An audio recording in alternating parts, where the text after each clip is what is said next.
Am I the a-hole for telling my wife I prefer we don't have kids after she secretly went off her birth control? I caught my wife sneaking her birth control pills out with the trash, and my heart sank as I realized she'd stopped taking them months ago without telling me. 35M. I'm a 35-year-old man, married to my wife, 32F, for 5 years, and up until last night I thought we had an honest relationship. We always communicated well, or so I believed, especially about big life decisions. We had long discussions about having kids, and we both agreed to wait a few years and keep it on the table, but never set anything in stone. So this discovery left me feeling utterly betrayed and confused. Let me back up a bit. My wife, Emily, and I met about 8 years ago. From the beginning, the topic of children was something we approached carefully. I'm an only child who had a pretty chaotic upbringing. My parents had me young and were not prepared, and it showed in every way possible. Because of that, I've always been on the fence about having kids. I love children in general. I adore my nieces and nephews, but the idea of being a father has always kind of terrified me. Emily knew this from early on, that I wasn't sure if I ever wanted to be a dad, but I also wasn't completely against it. I was just uncertain and scared. She told me she understood, and that she herself was okay either way at the time. She said she could be happy with kids or without, but she'd want them eventually if conditions were right. Fast forward to a couple years into our marriage. We're both established in our careers, we bought a house in a nice neighborhood, and from the outside it probably looks like we're ready to start a family. Over the last year, I've definitely felt Emily becoming more interested in the idea of kids. We'd be grocery shopping and she'd smile at babies and strollers, or she'd send me cute videos of toddlers doing goofy things. She started casually bringing up when we have kids in conversation, like pointing at a playground and saying, "Our kids would love that slide," or talking about school districts when we looked at houses. Every time she did, I'd feel a little jolt of anxiety. I tried to laugh it off, or gently say something like, "Yeah, maybe one day, not yet though," and she'd usually drop it. We had a more direct conversation about 6 months ago. She told me she was 32 and feeling her biological clock ticking. I told her I understood, but I wasn't ready, and I wasn't sure when I would be. I tried to explain my fears, how I worried I'd be a bad father, or that I might resent the responsibilities, or that I'd mess up a kid the way my parents messed me up. It was an emotional talk. I even cried a bit, which I rarely do, confessing that I'm afraid of turning into my father, who was not a great dad. She held me and said we'd figure it out together, that she wasn't in a rush, but she did say something like she hoped I'd be ready before it was too late for us. I remember feeling pressure in that moment, but I also felt gratitude that she was willing to wait for me to be comfortable. After that conversation, things seemed fine. We returned to our normal routines. Or so I thought. Last night is when everything imploded. It was a simple, stupid thing that led to the discovery. I was taking out the kitchen trash, something I usually do on Thursdays, because the garbage truck comes Friday morning. It's routine. I tie up the bag, lift it out of the bin, and I noticed something at the bottom of the trash can that caught my eye. It was a little strip of plastic. I might not have even recognized it under other circumstances, but I'd seen similar packaging every month for years. It looked like the empty packaging from a birth control pill pack. My mind immediately started racing. Emily's pills usually come in a little round case, not a plastic strip, but I knew some refills have extra packaging. Why would an empty pack be tossed separately and not in the bathroom trash where she usually throws them? It was weird enough that I set the kitchen garbage bag aside and fished out that piece of plastic from the bottom of the can. Sure enough, it was the wrapper for a birth control packet, the kind you get when you finish a cycle. At first I thought, oh, she must have finished her pack and tossed this down here for some reason. But then I realized our bathroom trash had just been emptied earlier that day by me.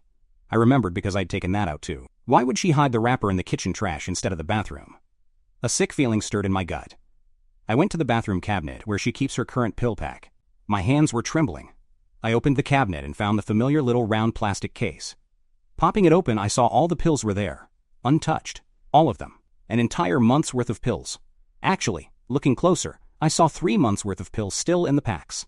The current pack was full, and behind it I found 2 more full packs, expiration dates from months ago. I just stared at them, my mind blanking out, then firing up in panicked bursts. She hadn't been taking her birth control for at least 3 months. Possibly longer if those were just leftover packs I could see. It dawned on me that she must have stopped taking them and kept the packs to make it look like she was still on them. Maybe even popping out the placebo pills or something to pretend. And the wrapper in the trash was probably from finally discarding them in secret, hoping I wouldn't notice. I felt a mix of rage and heartbreak welling up. I wish I could say I calmly collected myself and waited to talk to her reasonably, but I didn't. I marched straight into our bedroom, where she was already in bed reading. I must have looked wild-eyed and upset because she sat up immediately and said, "What's wrong?" I was holding the pill case in my hand. I held it up and just asked, "Why are there 3 months of pills untouched? Are you not taking these?" My voice was shaking, and I probably sounded halfway between scared and furious. Emily's eyes went wide and she blanched, like a kid caught doing something bad. She stammered, I can explain." Her voice gave it away, the guilt all over her face. I felt something break inside me at that moment. Still, I wanted to hear whatever excuse or explanation she had. "Please do," I said, trying to keep my voice even. But I know anger was leaking through. She swung her legs over the side of the bed, wrapping her arms around herself. "I was going to tell you, eventually," she started softly. I stopped taking them a while ago." "Why? Why the hell would you do that without talking to me?" I wasn't yelling, but my voice was raised. I could feel my heart pounding in my ears. She looked like she might cry, but she tried to hold it together. "I was afraid you'd never be ready, that you'd keep putting it off. You know I want to be a mom, and I'm not getting younger. We'd talked about maybe starting trying soon." I cut her off. "No, we talked about possibly in a couple of years. Or at least talking about it more. Not now. We agreed we weren't ready yet, and you promised to wait until we both agreed." She stood up, tears in her eyes now. "I'm sorry," she blurted. "I thought, maybe if it happened, you'd be happy. I thought you'd adjust once it was real." She was full-on crying as she said that, voice breaking. I just stared at her in disbelief. "So you thought tricking me into getting you pregnant would magically make me okay with it?" That made her flinch. She kept saying I'm sorry, and that she panicked about her fertility. And she had this fear that if we waited too long it might never happen. Her words were a jumble. She said something about how one of her close friends had struggled to conceive because she started in her mid-30s and didn't want that to happen to us. How she'd been feeling this deep longing when she saw babies lately, like physically aching for one of her own. She admitted it was selfish and wrong to stop the pills without telling me. But she was desperate and hoped I'd forgive her if it worked out, or that I wouldn't even find out and we'd just be pregnant and then we'd both be happy. I was shocked and furious and hurt. So hurt. I remember my hands were shaking so badly I had to put down the pill pack on the dresser because I was afraid I'd throw it or do something stupid. I've never, ever felt this betrayed by anyone, let alone my wife. I told her, "You broke my trust. How am I supposed to trust you after this?" She kept saying she was sorry and she loves me and she just wanted us to have a family and that she felt time was running out. She reached out to try to hug me or touch my arm, but I pulled away. I couldn't handle being touched by her right then. I asked, "Are you pregnant? Was this all for nothing?" Or I realized I should have asked that first maybe. Part of me was terrified of the answer. Part of me already imagining that maybe I was already going to be a dad without having any say in it. She shook her head no quickly, saying she hadn't gotten pregnant yet. That she was kind of hoping it would have happened by now, but it hasn't.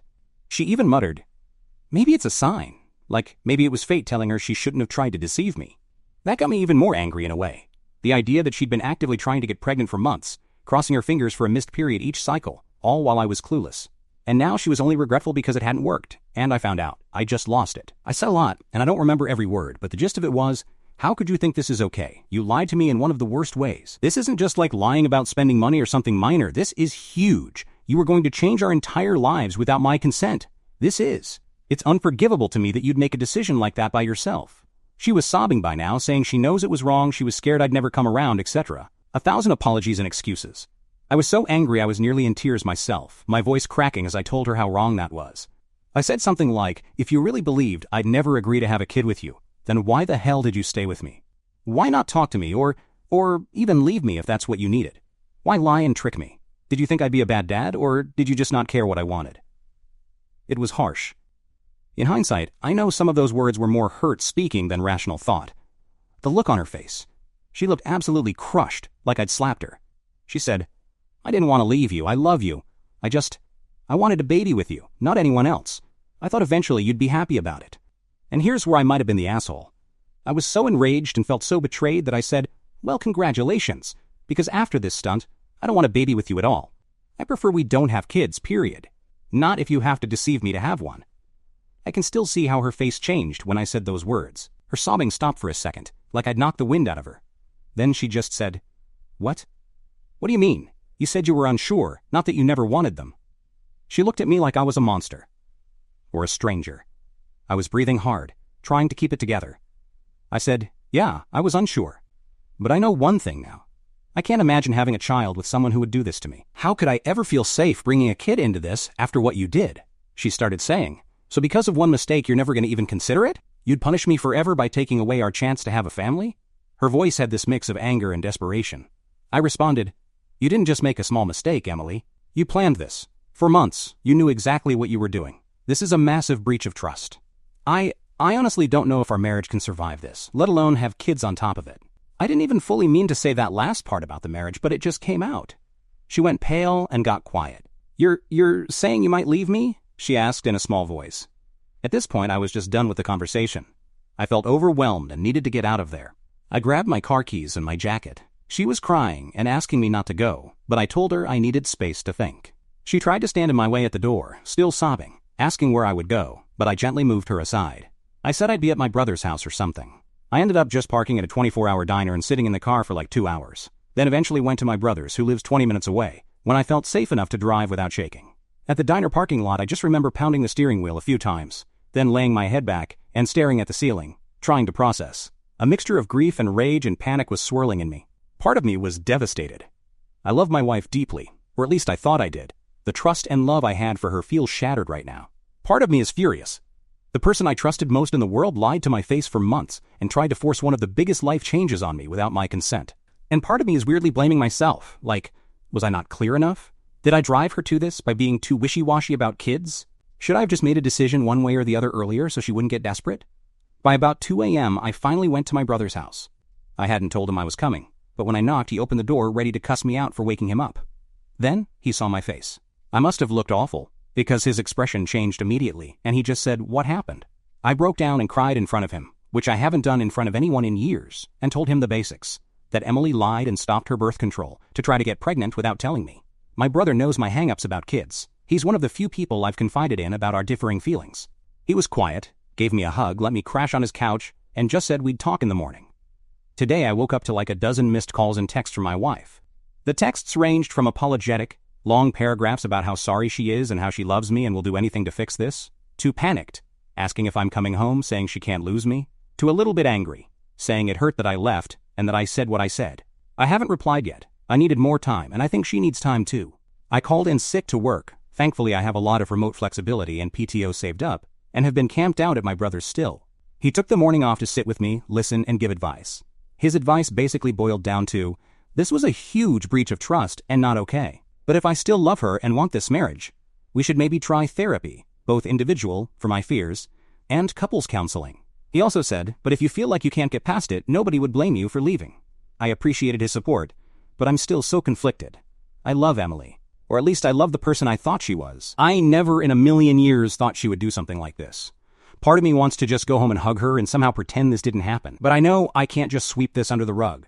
It's going to fester and rot if we don't address it. And right now the wound is so raw I don't even want to see her face, because I'm afraid of either exploding in anger or breaking down and forgiving her too quickly, for something that is honestly very, very serious. Also, there's what I said to her, telling her I don't want kids at all anymore. That feels final, and I said it out of hurt and anger in the moment, but now I'm questioning if I meant it. On one hand, the idea of having a child with someone I can't fully trust seems impossible. On the other hand, I wonder if I'm conflating the betrayal with the whole concept of kids. Would I still not want kids if somehow trust was rebuilt? I just don't know. Right now, thinking about a baby just brings back the rage and sense of betrayal. She's always wanted to be a mom, and I fear that even if I could forgive her for this, I might never be comfortable having a kid, and she'd resent me if I hold that stance. Or if I cave and have one to make her happy, I'd resent her. It feels so lose-lose. I haven't talked to anyone else about it besides my brother. I'm too embarrassed to tell friends, because I think once I say it out loud to people we know, it'll sort of cement how messed up this is. I also don't want to paint her as a villain to our mutual friends or family. If there's a chance we'll reconcile, at least not right now. That's why I'm here, on a throwaway account at almost noon on a Friday, writing this novel. I feel completely lost and just need some outside perspective. I keep swinging between feeling like I'm absolutely justified in being furious, and even considering divorce, and then feeling like maybe I'm overreacting, and this is something we could move past with enough effort and understanding. Reddit, am I the asshole for telling my wife I prefer we don't have kids after she secretly went off her birth control? Was that too cruel to say? I feel like that statement came from a place of pain, but it might have truly broken her heart in a way we can't undo. I just don't know what to do right now. Any advice or judgment is welcome. I'm literally questioning everything. Update 1. Update 1. First, I want to thank everyone for the overwhelming response to my post. I didn't expect it to blow up like it did, and reading through your judgments and advice over the past couple of days has been eye-opening. The consensus seems to be that what my wife did was a massive breach of trust, and that I'm not the asshole for how I reacted. A lot of you encouraged me to seriously consider whether I can continue in this marriage. It was hard to read some of it, but I think I needed to. It's been about 3 days since the original incident. After spending 2 nights at my brother's, I finally went back home to talk to Emily. To be honest, I was dreading that conversation. My stomach was in knots the entire drive over. When I walked into our house, it felt like entering a stranger's home. Everything looked the same, but it all felt different. Emily was on the couch and she jumped up the second I opened the door. She looked like she hadn't slept. Her eyes were puffy and red. I probably didn't look much better. We stood there awkwardly for a moment. She tried to hug me, but I held up my hand and asked if we could just talk first. We sat down, on opposite ends of the couch. The distance between us felt enormous. She immediately started apologizing again, saying how much she regretted what she did, and how she'd do anything to take it back. I told her words are one thing, but I needed to understand why she thought going behind my back was even an option. We'd already been over that in our fight, but I wanted a calmer explanation. She took a deep breath and told me everything. She said that after our talk 6 months ago, when I told her about my fears, she initially felt reassured that I opened up to her. She hoped that meant I was working through it. But as months passed, and I still didn't bring up anything about kids, or seem to be making any progress on my fears, she got increasingly anxious. She said it became almost an obsession for her. The idea of having a baby kept coming up in her head every day. She would see parents with kids and feel this pang of envy and longing. Meanwhile, I was, in her words, stuck in neutral. She started to believe I might never be ready, or by the time I was, it would be too late for her. I sat there quietly as she spoke, trying to keep my own emotions in check. She told me she even spoke to a therapist on her own a few times about her desire for a baby and my reluctance. This was news to me. I had no idea she was seeing a therapist. Apparently it was just a handful of sessions. According to her, the therapist helped her articulate her feelings, but also advised that she needed to have an honest conversation with me, or consider that we might be incompatible if we wanted different things. Emily admitted she left those sessions feeling like she had to do something to move things forward, either have that hard conversation with me or what she actually did. She chose the cowardly way, her words, not mine. She said she convinced herself that if she went off the pill and got pregnant, yes, I'd be angry at first, but then the joy of expecting a child would take over and I'd forgive her. She was crying pretty hard at this point. She said she realizes now how foolish and wrong that was, especially seeing my reaction. She kept saying, I ruined everything. I ruined it. Over and over. I didn't comfort her while she cried. I just couldn't. I was listening, but I think I had my guard up. I didn't want to get swayed by her tears. Honestly, it was painful to watch the woman I love breaking down, but I reminded myself I was also breaking because of what she did. When she calmed a little, I finally responded. I told her that I understood why she felt desperate, but that it didn't excuse the betrayal. I also told her that by doing what she did, she took away any trust I had in her, and that's not something easily fixed. I admitted that I still love her, but I don't know if I can ever see her the same way again. That made her cry more, but she nodded, saying she understood and that she'd do whatever it takes to rebuild my trust. She brought up the idea of marriage counseling herself. She said she'd already looked up a few recommended counselors in our area and would start individual therapy again too. She practically begged me to go to couples therapy with her. She also said she has absolutely gone back on birth control. Apparently she took a morning after pill the day after I left, just in case, and then immediately refilled her prescription and started a new pack that day. She showed me the pill pack in her purse, and there were 3 pills gone already for the last 3 days. It's a small gesture, but I appreciated it as an attempt at reassurance that she wasn't going to try anything like that again. I told her that therapy was a good idea, but I wasn't ready to commit to staying in the marriage yet. I said I'm willing to attend a few counseling sessions to see if there's any hope for rebuilding trust, but I couldn't promise anything long-term right now. She looked scared and devastated when I said that, but she tried to stay composed. She said she understood and was grateful I was even willing to talk to her and consider therapy. We talked for a couple of hours. It was intense and draining, but also somewhat productive, I guess. By the end of it, we had a tentative plan. We'd start couples therapy the following week.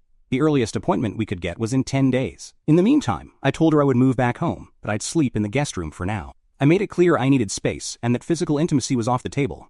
Honestly, I can't even fathom being intimate right now anyway. She accepted all that, though I know it hurt her. She actually offered to sleep in the guest room instead, saying she'd feel better if I at least was comfortable in our bed, but I declined. I didn't want to kick her out of our bed like that. Besides, to me, the bed felt tainted at the moment. I'd rather take the guest room. So that's where we are now. I'm back at the house. She's in our bedroom. I'm in the guest room. We're cordial, polite. We even managed to eat a quick dinner together, mostly in silence, aside from her asking if I needed anything. It's awkward and painful for both of us, but we're trying to at least coexist until therapy. I'm still very uneasy and conflicted. Part of me feels slightly relieved that she seems genuinely remorseful and is actively trying to make amends. Another part of me is still so angry and hurt that I'm not sure therapy can do anything. And looming over everything is the kid question. I did tell her in my anger that I didn't want kids at all now. We haven't really broached that subject again in our comm talk, aside from her saying through tears at one point, I know I might have killed my chance to ever be a mom now, and it's my own fault. I didn't respond to that at the time. Honestly, I still feel like I can't even think about children without feeling upset. That might change with time or therapy, or it might not. I just don't know. One thing at a time, I guess. My plan is to go to these therapy sessions with an open mind, but also to be honest with myself. If I find I can't get past this, then I'll have to end the marriage. If I can, maybe we'll rebuild slowly. I haven't made any promises to her except that I'll try to see if trust can be rebuilt, and I meant that. So yeah, that's the update. Not very dramatic, I know. Mostly just talking and setting ground rules. I wish I could end this update on a more positive note, but the truth is, I'm still feeling pretty low and unsure about everything. Just when I thought things couldn't get more complicated, life threw a curveball. Emily just came out of the bathroom holding a positive pregnancy test. I am still in shock. I literally found out moments ago, and I don't know what to feel or do. I wasn't even sure whether to include this here because I'm still processing it, but I figured I should be honest about what's happening. I'll update again as soon as I can, once I have a grip on this new development. Continued in Update 2. Update 2. Update 2. This will probably be my final update. A lot has happened in the 2 weeks since I last posted. That bombshell I dropped at the end of my last update. Yes, Emily is pregnant, sent everything into a tailspin. I'm still trying to wrap my head around it. When she first showed me the positive test, I was speechless. I think I went into literal shock. I just sat down on the edge of the bed and stared at the wall. Emily was crying softly, holding the test in her shaking hand. I remember she kept saying, "I'm sorry, I'm so sorry," like a mantra. I didn't say anything. I couldn't. After a few minutes of heavy silence, I just got up, grabbed my keys, and walked out. In hindsight, that probably wasn't the best way to handle it, but I had to clear my head. I drove around for maybe an hour with no destination, just numb. Part of me felt this weird, detached calm, like, okay, this is happening, I guess. Another part of me was absolute panic. The exact situation I was afraid of was now real. Eventually, I parked at a park. Ironically, one where I used to imagine taking my future kids to play, back when that was a happier hypothetical. I sat on a bench for a long time. I think I already knew, deep down, what I was going to do, but I was fighting with myself about it. I went back home later that day. Emily was on the sofa, eyes red and swollen. She looked terrified. We talked, and it was one of the hardest conversations I've ever had. We were both trembling. I asked her what she wanted to do about the pregnancy. She said very quietly that she wanted to keep it, but that she'd consider other options if it meant there was a chance to save our marriage. It broke my heart to hear that.